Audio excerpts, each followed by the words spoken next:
Yeah. Let's talk about the organic section. So what I talked about just then was getting your company listed on the Google map, claiming the map listing, getting citations. Now let's talk about optimizing your website and a search engine optimization strategy. Typically what we find is that you need to have more placeholders in the search engines for what you do. And I'm going to explain what I mean by more placeholders. After you have those placeholders, you need to optimize the website. So there are certain things you can change on your website so that Google looks at it and says, okay, this is a plumbing contractor in Oregon, or this is a heating contractor in Oregon, or this is a commercial plumbing contractor. But then after those two main components are done, it's all about inbound links. And a link is a website on the internet linking back or pointing to your website. That's really what's going to determine placement. The first two is just going to help Google understand who you are, what you're about, what services you provide. It's the links to the pages that you're going to build that determine whether you're on page 1, spot 5, or on page 18, spot 13. So you need to be setting up your website correctly and then getting inbound links back to your website. And I'm going to really talk about these in more detail as we go on. So fundamental to search engine optimization is understanding what people are typing in so that you can make sure you're showing up as often as possible, not just for keywords that are important to you, but keywords that people are actually searching for. So we did some keyword research. I don't know if you guys can see this. I can send it out to you after the presentation.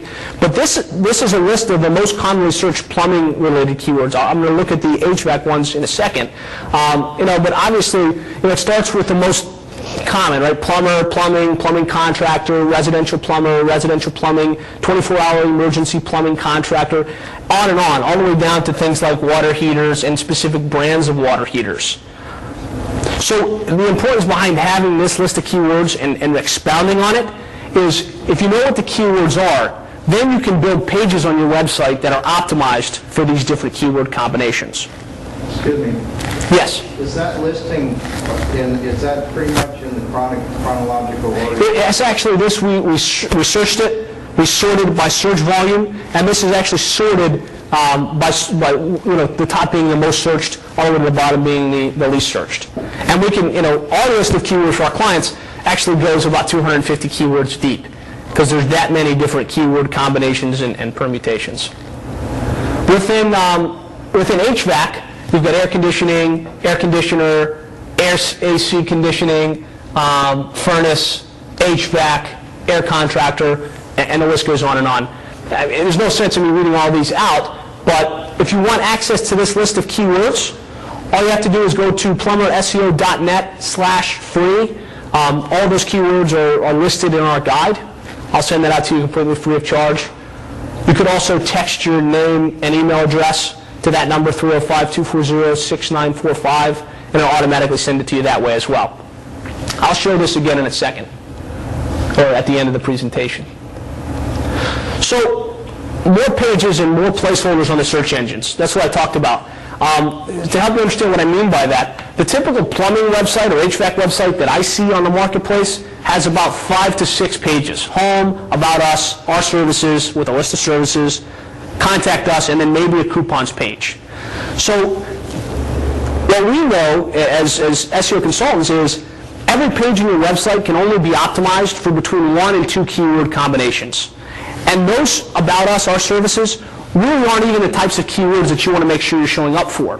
So typically on these websites, if they're optimized at all, that home page and the services page are really the only two pages that are optimized for any type of keywords.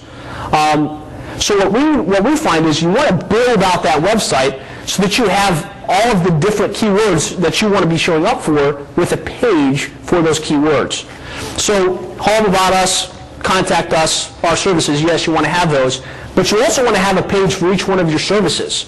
So an easy way to look at this would be, if I have a website right now, or if I have a brochure, what are the services that I'm advertising that I offer? And then making sure you create a page like that for each one of your services under the services area of your website. So if you're a Miami plumber, you want Miami plumber page, Miami emergency plumber, Miami leak detection, Miami toilet repair, Miami water heater installation, on and on. But the point is you want to have a page for each one of your services and each one of the different areas that you operate in. A quick question on coupons. Yes. Do you have information that the coupons shopper per se, are they a customer that is a real valid customer, or are they just simply a price shopper? We find that, I mean, obviously the person that's just going to try and find the coupon, that wants the free service call or the, whatever it is, they're not going to be your best, best customer. But in some cases, you want to try and at least have something that's going to attract somebody that's online, that's searching, that went to 3 or 4 different plumbing and heating contractor websites before they got to your site, and they're trying to decide who they should call. If you have a coupon that's going to expire, we find that helps with the conversion on your site. My experience has been, it depends upon where the coupon comes from, right?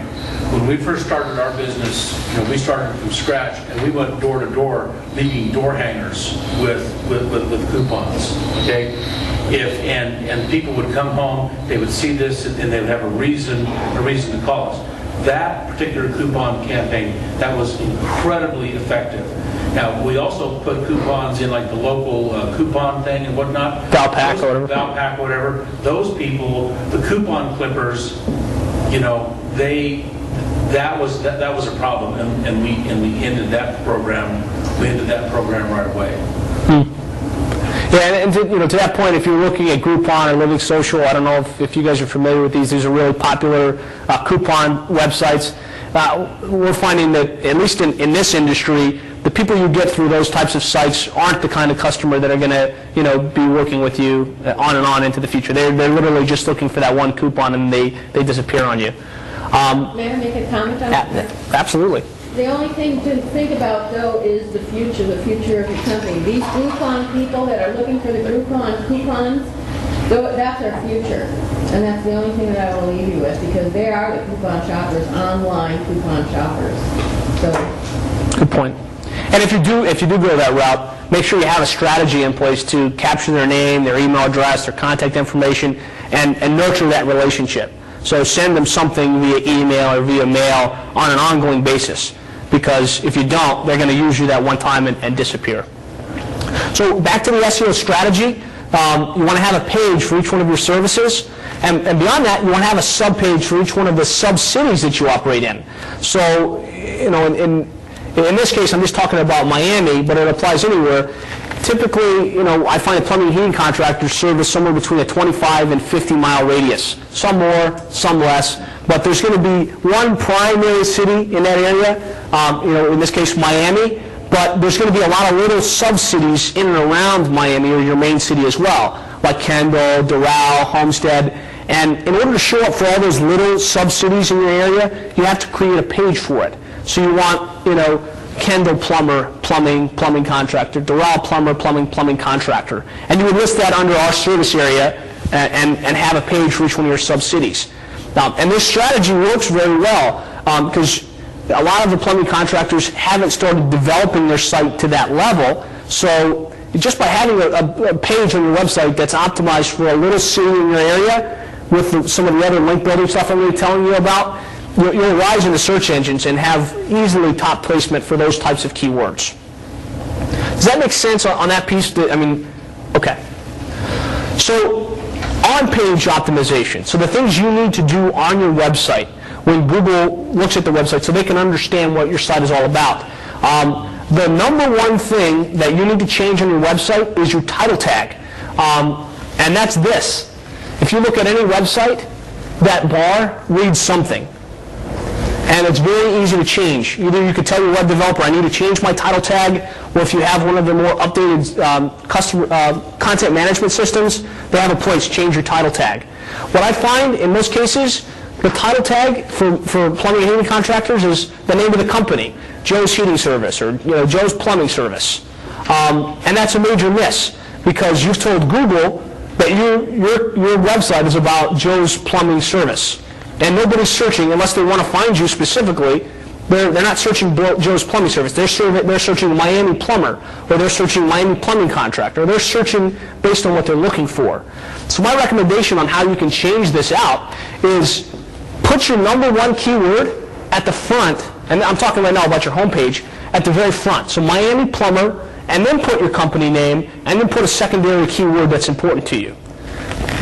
It's only one factor of on-page optimization, but it's extremely important. I mean, I find in a lot of cases, just going to a website, changing the title tag on all of the pages of the website will significantly improve probability of placement in the organic section on the search engines. So what you're saying is if you want a cheap plumber, what you do is you put cheap in front of plumber? Correct. Thank you. Yeah. I mean, that's one factor. There's other things. I mean, it's something competitive as cheap plumber. You know, you're going to be on the list for cheap plumber. You need links back to the site to get to, to the first page for that keyword. I just wanted everyone to be aware of that. Okay. And then, the other things that you need to do is you want to have a unique title tag on each of the pages of the website. So like I talked about, you've got home, about us, our services, and then your city plus, plumber, your city plus plumbing.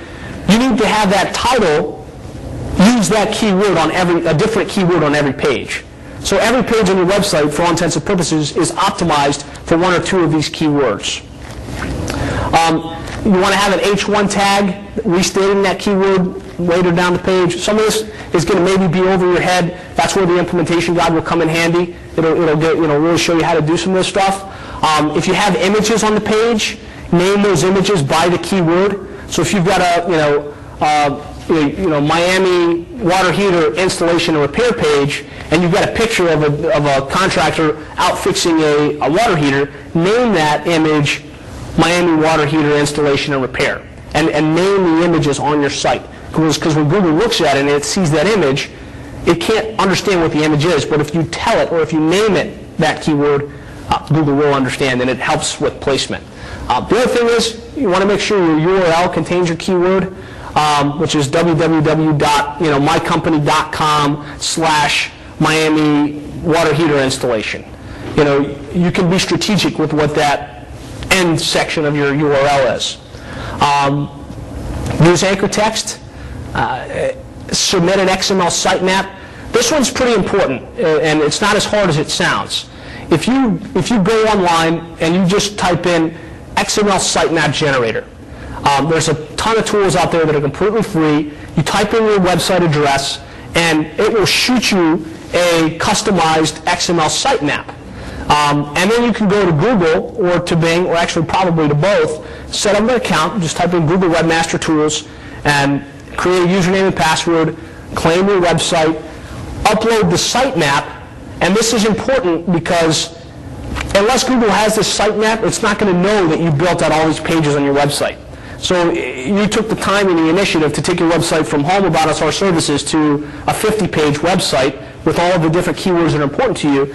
This sitemap tells Google, okay, there are actually 50 pages on this website. So you want to do that. Create the sitemap, upload it, and now you've got, like I talked about, more indexation, more placement on the search engines. And my guide, that part's a little confusing. My guide will help you with that piece.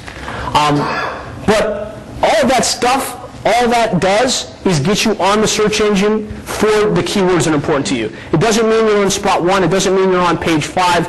It just means you're on the list somewhere. The thing that's going to determine whether you're on page 1 or page 7 is the number of links pointing to your website, the number of other websites online that are linking to you. And so really 70% of the battle is getting those inbound links. And if your page has more links, quality links, legitimate links, than your competition, you will show up higher than they do. That's just the way the search engines work. So let's talk about how you can get links to your website. Low-hanging fruit, get links from any associations that you're a member of. So if you're a PHCC Oregon member and a PHCC member, make sure somewhere on their website they have a link pointing back to your website. If you're a member of the Chamber of Commerce, if you buy from a specific vendor and they have an online directory, making sure you have links pointing to your website from those places is going to improve your probability of showing up. Claiming your directory listings on all of the free online directory sources, also a great place to get inbound links back to your website. Some things you can do outside of the box is creating content. On the internet, content is king. You see blogs and you see all this stuff out there. Well, in your business, you have specific knowledge about the differences between PVC and copper piping and the importance of that, about the differences between a tanked water heater and a tankless water heater, for instance. You can write an article about that topic, put it on your blog, and then push it out to online directory sites. There are sites that literally just store information that is valuable to searchers. Well, by taking your content and putting it on those sites, at the bottom, you're able to put a link back to your website. So by creating one article, you can push it out to several hundred online sites and create hundreds of inbound links back to your website. That's a great way to create inbound links. The one I like best that actually works extremely well is competitive link acquisition, especially for specific keywords. And so the way this comes into play is, let's just use Portland plumber, right? You're not showing up for Portland plumber, but you want to show up for Portland plumber. If you're your city plus plumber, somebody has spot one, somebody has spot two. There are people that are in position right now. The reason they have that position is because they've got an optimized website and inbound links that you don't have. So if you want to see who's linking to them, you can actually do that. You can go to yahoo.com, type in link, whatever their website address is, press enter, and Yahoo will spit out a list of all of the websites that are linking to them. And you can systematically go out and say, okay, they have a link from the Portland Sun. How do I go out and get that same inbound link? They have a listing on plumbingweb.org. Let's just say it's a website out there. You can go out and make sure you get added to that same list. So by doing this against all of your competition, over time, you'll get more inbound links than them, and you'll be in better position than they are. That's good. Competitive link, yeah. So you could go out and recreate all the links that they have, add a few more, and that would jump you ahead of them? Correct. Correct. If you can get one more link than your competition, that is of the same quality. That's the important thing. We can have thousands of links that are on garbage websites that don't really have any relevance or they're not quality. You won't be in better position than them. But if you can get those same links of similar quality in Google's eyes, you'll be better placed. Well, I hope you enjoyed the video that you just saw and hope you got a lot of value out of it. If you'd like to see more videos like that and get more tips and strategies, go to plumberseo.net/free. There you actually find an implementation guide that we developed. It's 55 pages, and it takes you step by step through how to implement these ideas and tactics in your business. How to claim your map listing, how to optimize it so that you show up when someone types in, plumber or HVAC plus your city, how you can leverage social media, and how you can optimize your website. So go to plumberseo.net/free, and we'll send that guide out to you completely free of charge.